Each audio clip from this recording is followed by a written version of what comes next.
Hi guys, welcome back to our last part of our first lesson on the introduction to tourism planning. So we're talking about the important components of tourism development. Okay, so a while ago we speak of, ano nga ba yun? Let's have a quick review. Ano yung mga unang components na binanggit natin? Number one are the tourism attractions and facilities. Second, accommodations. Third, tourist facilities and other services. Next, we have transportation facilities and services. Then, we go to other infrastructure. Okay? So, other infrastructure includes, water supply, power supply, meron bang internet doon, meron bang, how about the sewage systems, telecommunications, and all. So, diba, naghanap ka ng Wi-Fi, something like that. So, these are other infrastructures. And when we talk about infrastructures, meron bang casino, meron bang swimming pool. Diba? We look for these other infrastructures present at the tour site. Kung meron, so we look for them.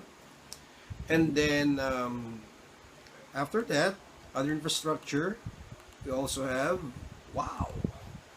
institutional elements. What do you mean by institutional elements as an important component of tourism development, tourism planning? So this involves manpower, so people, planning, educational programs, training and development, public and private sectors, investment policies, and control tourism impacts. Okay, kaya po ang binigay ko example dito ay yung mga flight attendant or stewardess ng Vietnamese Airlines. There was once a time na ganyan po kalulupit ang mga flight attendant, no? Kung nakikita niyo yung mga damit, di ba, ng mga flight attendants natin, yung uniforme ng mga tourism natin diyan sa school na, di ba, may dating is sila. Medyo kulang sa tela. Pero merong reason bakit ganyan ang kanilang presentation. Okay? So what's so enticing in Vietnam? Why, ganyan yung presentation ng kanilang mga flight attendant? So there is a rationale behind that. It's part of the commercialism and the enticing, factor to attract tourists to visit Vietnam. So check that out. Okay? So nag-undergo sila ng training, pinag-aralan nila kung ano magiging impact nito sa turismo, no? Kung magaganito sila. So, di ba? Parang sarap magdaya pag ganyan lagi yung itsura ng mga flight attendant, di ba? Okay? Kaya, so, these are the important components, of tourism as a whole. And then, these are the things that we look for in developing tourism plans in our locality.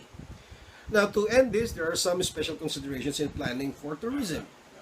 This may include maintaining sustainable development, environmental and socio-cultural problems, balancing economic, environmental, social objectives, excuse me, maintaining the viability of the tourism sectors, limited tourism resources. And that's it. Okay, that's the end of our first lesson. And on our second lesson, you have to read and review the rest of that. Yung course syllabus nandyan na po sa inyong Moodle platform. So actually, yung lalaman ng course syllabus ninyo and the module here is just but almost basically the same, very identical. Pero pinagkaiba lang po kasi whenever I do the module, I try to simplify it, only put the things that are needed for you to understand, learn, and remember. Okay? Pero hindi kinakailangan maging bookish tayo sa lahat. So, that's why I check other resources and put it here. So, yung syllabus, yun ang pinaka-guide ninyo kung nasaan na tayo. Kaya for the next week, I'll be posting the second part of this lesson. That's why, for your assignment, write this in your notes. Express in your own words why tourism planning is necessary. Of course, try to explain it in English. What are the related consequences when there is lack of tourism planning, okay, in development? And then identify what are the different steps in the tourism development process and be ready to explain it in class. Okay, pag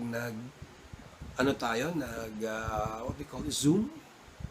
Okay, I may call you one at a time. Okay, to explain matters. So that's it. I hope this first lesson helps us to understand better. Kasi kapag nag-Zoom tayo, we have so many barriers for better learning communication. Okay? Kapag intermittent ang connection, wala, magulo. Tapos may mga feedback, hindi katulad ito, maganda, di ba? Cozy, chill lang. Okay? Gabi. Di ba? So, I hope everything is clear up to this first lesson. Okay? And like I said, if you have any questions, pag-post ko nito, ipo-post ko sa group page natin sa YouTube. And you can watch it there, like and subscribe. Okay? And make sure na posted kayo lagi. Kaya hindi ko ito lalagay sa Moodle kasi kakain ng masyadong memory and limited ang access sa memory sa Moodle. So, I'll put it on the group page. Watch it there. Check the link. And then, okay, watch me. Teach you. At pag may tanong, dun sa post, pwede kayong magtanong. Okay? You can ask it. Pwede mag-Tagalog, of course, syempre. Okay, but when it comes to writing task activities, I encourage everybody to, communicate in English because we need to practice our writing skills. That's why there will be rooms where you need to write in code answers, your express yourself, in the language kapag kinakailangan. Alright? So that's it for me, guys. I look forward to seeing you on the next lesson. Okay? Pag nag-Zoom tayo, tanong na lang. Hindi ko na ituturo ito. So I will just be asking you if you have any questions or clarifications or some added information, okay, during our Zoom class. Pero at least dito, napakinggan nyo ko. Kaya sana pag nag-Zoom tayo o kapag nag-post ako, mapakinggan ko rin kayo dun sa mga gusto nyong sabihin, paglilinaw o mga katanungan na gusto nyong ibigay sa akin. Okay? So, no need to hesitate. Okay? Kasama yan sa pag-aaral. Yung matuto, magtanong, at alamin kung ano yung totoo at tama. Okay, muli po, ito ang inyong teacher. Okay? In this subject, na pansamantala nagpapaalam, remember, laging gumamit ng alcohol, disinfect, okay? At kumain pag kailangan. Ito'y hatid sa inyo ng Jack and Jill Cheese Curls. Have a nice day, everyone. Okay, have a good weekend.